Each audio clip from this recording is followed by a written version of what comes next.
Dear students, आज हम लोग कक्षा 10 में बायोलॉजी के बारे में अध्ययन करेंगे। ठीक है।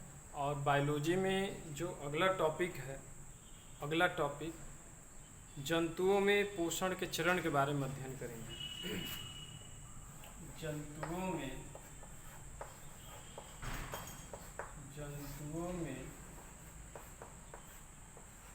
पोषण के चरण जंतुओं में पोषण के चरण के बारे में अध्ययन करेंगे। ठीक है। Steps in animal nutrition. ठीक है।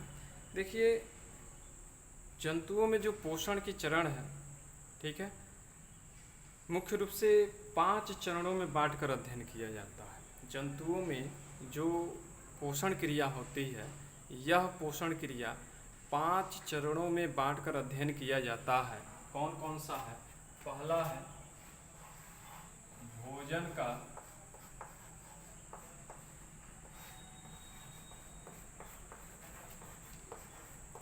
अंतर ग्रहण, जिसको इंगेशन कहते हैं।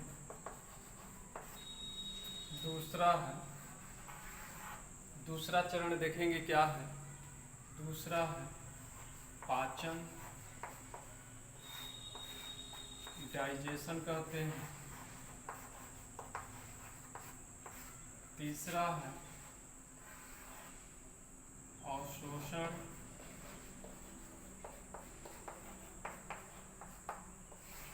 जिसको एब्जॉर्प्शन कहते हैं।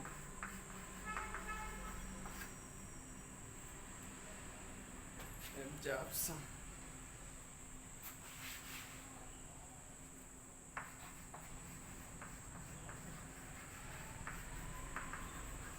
और चौथा है स्वांगीकरण,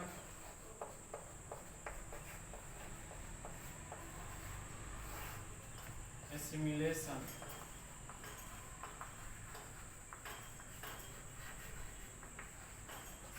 और पांचवा है परिक्षेपण।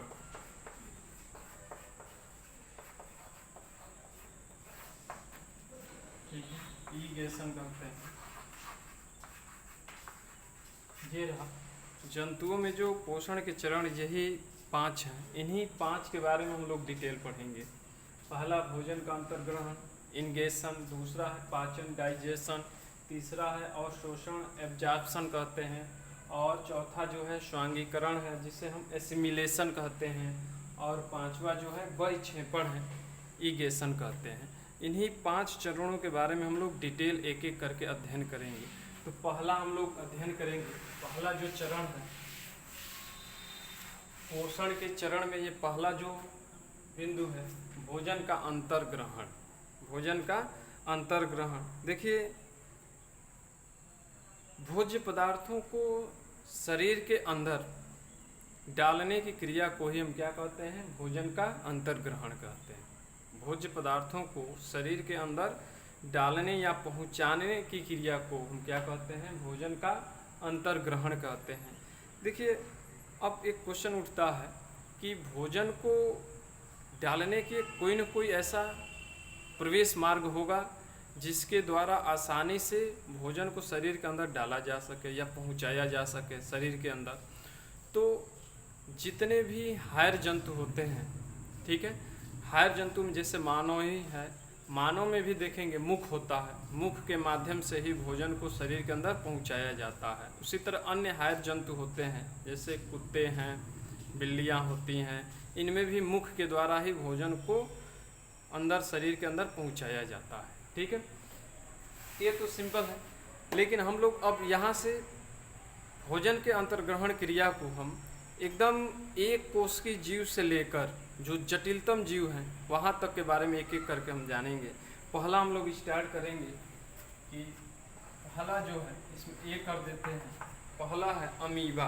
क्या है? अमीबा।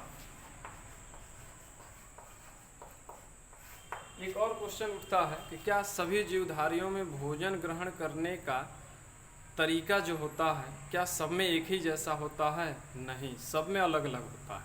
ठीक है। जो एक कोष की जीव है उसमें भोजन ग्रहण करने का अलग तरीका होता है, क्योंकि उनकी शारीरिक बनावट, शारीरिक संरचना जो होता है, शारीरिक संगठन जो होता है अलग प्रकार का होता है। ठीक है, उससे कुछ एडवांस प्रकार के जो जंतु होते हैं उनमें भोजन ग्रहण करने का अलग तरीका होता है। हम लोगों में भोजन ग्रहण करने का अलग तरीका होता है, कीटों में अलग प्रकार का होता है, पक्षियों में भोजन ग्रहण करने का तरीका अलग होता है, सब में अलग अलग होता है, क्योंकि इनकी शारीरिक बनावट ही ऐसी होती है कि अलग अलग पाया जाता है। लेकिन सब में भोजन शरीर के अंदर डाला जाता है, ये एक कॉमन चीज़ है। ठीक है, तो पहले अमीबा से स्टार्ट करें। अमीबा में भोजन किस प्रकार ग्रहण किया जाएगा। देखिए, हम लोग के अंदर भाई मुख है, मुख के द्वारा हाथ से उठाते हैं भोजन और मुख के अंदर डाल देते हैं, फिर दांतों से भोजन को पीसते हैं, शरीर के अंदर डाल देते हैं, आहार नाल में चला जाता है। लेकिन अमीबा में ऐसा नहीं है, अमीबा के अंदर मुख नहीं है, हम लोग के जैसे संरचना नहीं है। ठीक है, और न ही उनमें ऐसा मुख गुहा है। ठीक है, इस प्रकार की कोई संरचना नहीं है। तो देखेंगे कि अमीबा जो होते हैं, अमीबा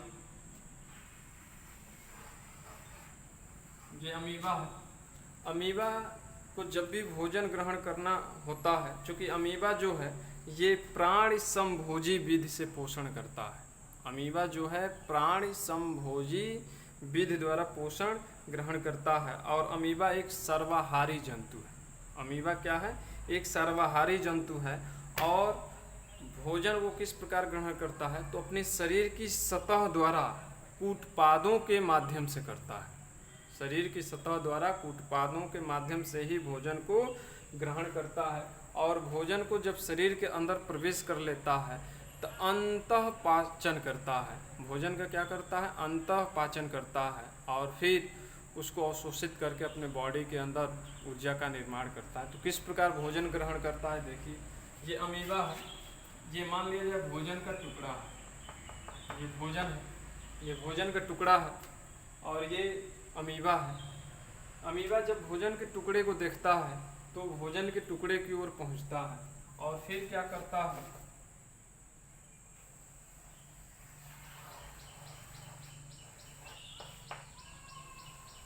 अपने बॉडी के अंदर इस प्रकार की जो सीडोपोडिया है, सीडोपोडिया जो है वहीं से एक अंदर की ओर एक गड्ढेनुमा संरचना बना लेता है, और उस गड्ढेनुमा संरचना में भोजन को अपने ओर खींच लेता है। फिर भोजन जो है बॉडी के अंदर चली जाती है, बॉडी के अंदर चली जाती है, और यह बॉडी के अंदर जब भोजन का टुकड़ा चला जाता है तो फिर खाद्य धानियों में रूपांतरित कर लेता है, और फिर इस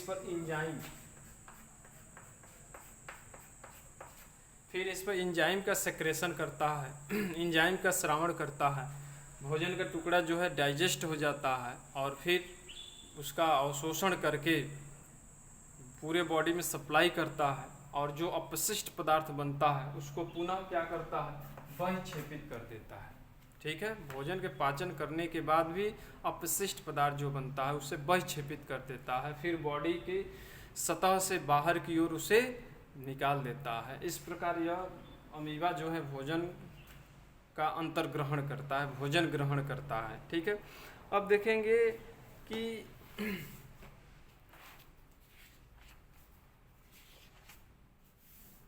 ये तो अमीबा का हुआ, अब है हाइड्रा का। हाइड्रा में भोजन का ग्रहण किस प्रकार होता है इसके बारे में जानेंगे। हाइड्रा का भी मान लिया जाए, हाइड्रा में भोजन का अंतर्ग्रहण किस प्रकार होता है। ठीक है, हाइड्रा जो है, हाइड्रा के अंदर मान लिया जाए ये हाइड्रा है,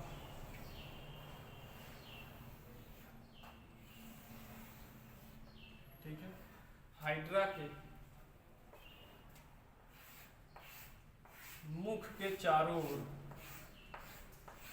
हाइड्रा के मुख के चारों ओर पतलेनुमा तंतुनुमा संरचना होता है, जिसे स्पर्शक कहते हैं, टेंटिकल्स कहते हैं। और ये स्पर्शक जो होते हैं भोजन के टुकड़े को पकड़ते हैं और फिर मुख गुहा में लाकर यानी मुख में डाल देते हैं। इस प्रकार ये भोजन ग्रहण करते हैं। ठीक है, इसके अलावा कीटों में भोजन किस प्रकार ग्रहण किया जाता है, तो कीटों में भोजन पकड़ने के लिए माउथ पार्ट्स पाए जाते हैं, और इन माउथ पार्ट्स का अलग अलग कार्य होता है। ये सभी माउथ पार्ट्स मिलकर भोजन को पकड़ते हैं, मुख के अंदर डालते हैं, फिर भोजन को चबाते हैं कीट और फिर उनका शरीर के अंदर अंतर्ग्रहण कर लेते हैं। तो इस प्रकार कीटों में भोजन को अंतर्ग्रहण किया जाता है। इसके अलावा मछलियों में भोजन का अंतर्ग्रहण किस प्रकार होता है, तो मछलियों में देखेंगे, मछलियों में भोजन का अंतर्ग्रहण जो होता है, जब मछलियाँ जल की तेज धारा के साथ तैरती हैं और जब विपरीत दिशा में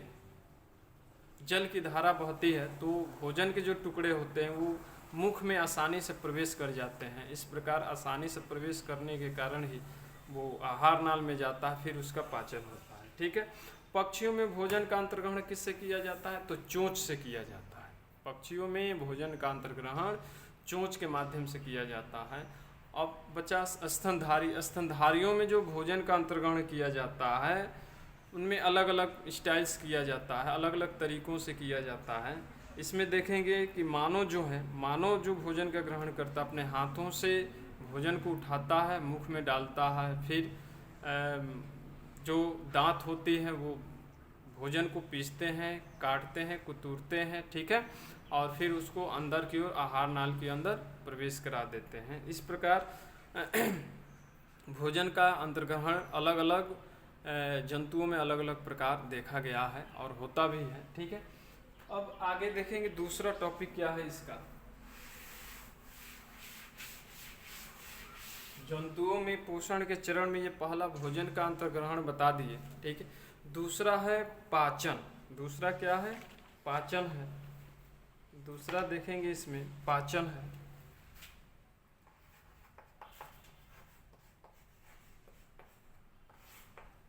डाइजेशन कहते हैं, डाइजेशन कहते हैं। इसी को डिटेल जानना है, पाचन को ही जानना है। देखिए पाचन क्या है, पाचन किसे कहते हैं, तो ऐसी जैविक प्रक्रिया या क्रिया जिसके द्वारा अघुलनशील भोज्य पदार्थ को, अघुलनशील ठोस भोज्य पदार्थ को घुलनशील एवं अवशोषण युक्त बनाया जाता है, इस क्रिया को ही हम पाचन कहते हैं। ठीक है। एक बार और रिवाइज करेंगे। पाचन एक ऐसी जैव प्रक्रिया है जिसमें अघुलनशील ठोस भोज्य पदार्थ को घुलनशील और अवशोषण युक्त बनाया जाता है। इस क्रिया को ही हम क्या कहते हैं, पाचन कहते हैं, डाइजेशन कहते हैं। ठीक है। पाचन क्रिया जानने के लिए हमें पाचन तंत्र को जानना आवश्यक है, अन्यथा नहीं समझ में आएगा। ठीक है। तो आज हम लोग मानव के पाचन तंत्र के बारे में डिटेल जानेंगे, तब जाकर पाचन क्रिया क्या है इसके बारे में समझ में आएगा। ठीक है।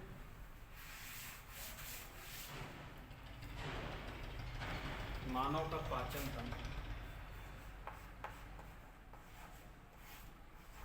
मानव का पाचन तंत्र है। ह्यूमन डाइजेस्टिव सिस्टम,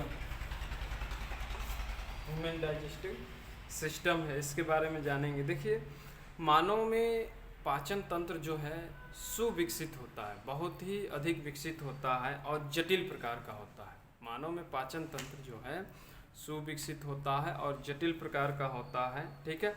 मानव में पाचन क्रिया जो होती है एक लंबी सी नली में होता है जिसे हम आहार नाल कहते हैं। मानव में पाचन क्रिया जो होती है एक लंबी सी नली में होती है जिसे आहार नाल कहते हैं, और यह आहार नाल जो है मुख के द्वारा खुलता है और गुदा के द्वारा समाप्त होता है। मुख के द्वारा खुलता है और गुदा के द्वारा समाप्त होता है। इन दोनों छिद्रों के मध्य विभिन्न प्रकार के, इस आहार नाल के अंदर विभिन्न प्रकार की संरचनाएं पाई जाती हैं। ये सभी संरचनाएं मिलकर पाचन क्रिया करने में सहायक होती है, जिसे हम पाचन अंग कहते हैं। ठीक है। देखेंगे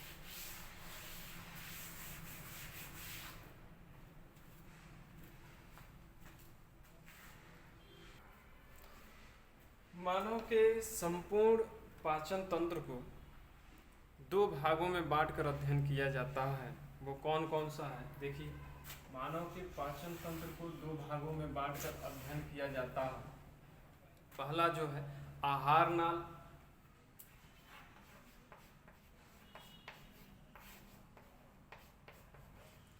जिसे एलिमेंट्री कैनाल कहते हैं, एलिमेंट्री कैनाल कहते हैं। दूसरा है पाचक ग्रंथियां।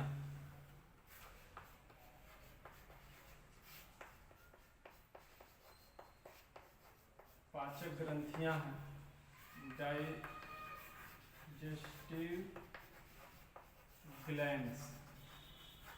ये दो भागों में बांटकर अध्ययन किया जाता है। मानव के पाचन तंत्र जो होता है दो भागों में बांटकर अध्ययन किया जाता है, ठीक है। एक है आहार नाल और दूसरा है पाचक ग्रंथियां है। आहार नाल जो है, अभी मैं बताया हूँ कि आहार नाल मानव का जो पाचन तंत्र है, इस पाचन तंत्र में आहार नाल मुख के द्वारा खुलता है और गुदा के द्वारा समाप्त होता है, ठीक है। तो आहार नाल एक जटिल नली होती है, ठीक है, जो अंदर से खोखली होती है, ठीक है, और मुख के द्वारा खुलती है, गुदा के द्वारा समाप्त होती है। इसकी लगभग लंबाई जो होती है, देखेंगे 8 से 10 मीटर होता है। आहार नाल जो होता है इसकी लंबाई लगभग 8 से 10 मीटर एक लंबी होती है और विभिन्न व्यास वाली ये नली होती है। जगह जगह पर कहीं कम व्यास होता है, कहीं कहीं पे अधिक व्यास इसकी होती है और खोखली नली होती है, ठीक है। अत्यधिक कुंडलित होती है। अत्यधिक क्या होती है? कुंडलित होती है, ठीक है। और ये कई भागों में बटी होती है, कई भागों में बटी होती है। उन्हीं के बारे में पहले हम एक चार्ट के माध्यम से आप लोगों को बता दें, तब जाकर डिटेल इसको बताएंगे, ठीक है। तो देखिए आहार नाल के अंतर्गत कौन कौन से अंग आएंगे। पहला है मुख, वह मुख गुहा, मुख और मुख गुहा। दूसरा है ग्रसनी। तीसरा है ग्रासनली। चौथा है अमाशय।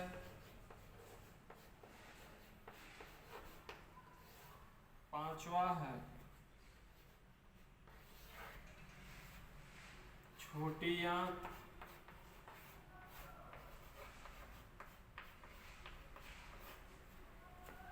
छठवां है बड़ी आंत।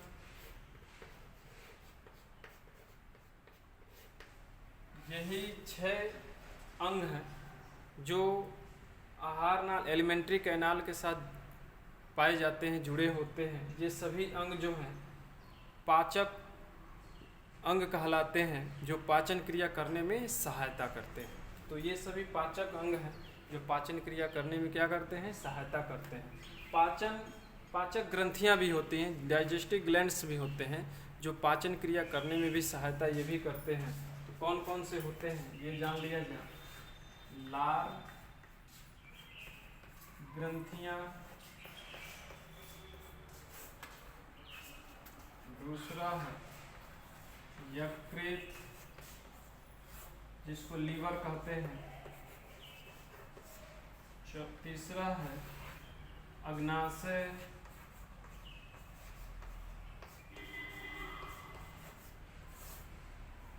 ठीक है, यही 3 प्रमुख जो होती हैं, ठीक है, पाचक ग्रंथियां होती हैं, ठीक है। और भी होती हैं जो कि इसमें हम बताएंगे, आहार नाल के अंतर्गत बताएंगे वो, ठीक है। तो आज के लिए इतना ही काफ़ी है। कल फिर से इसके आगे वाला वीडियो बनाकर आप लोग को सेंड करेंगे, तो आप लोग इसे बना लेंगे अपने कॉपी पर। पहले ये पूरा का पूरा चार्ट जब बना लेंगे तब एक एक हम लोग समझेंगे तो और क्लियर समझ में आएगा, ठीक है। तो ये चार्ट बढ़िया से आप लोग बना लेंगे इस तरह, तब जाकर आगे हम आहार नाल के बारे में डिटेल पढ़ाएंगे, तब पाचक ग्रंथियों के बारे में पढ़ाएंगे, तब पाचन क्रिया किस प्रकार होती है, तब जाकर ये टॉपिक समाप्त होगा, ठीक है। तो ये याद रखिएगा, ये पोषण के दूसरे चरण के बारे में अध्ययन कर रहे हैं। इसके बाद जब ये कंप्लीट हो जाएगा तो तीसरे चरण, चौथे और पांचवें चरण के बारे में अध्ययन करेंगे।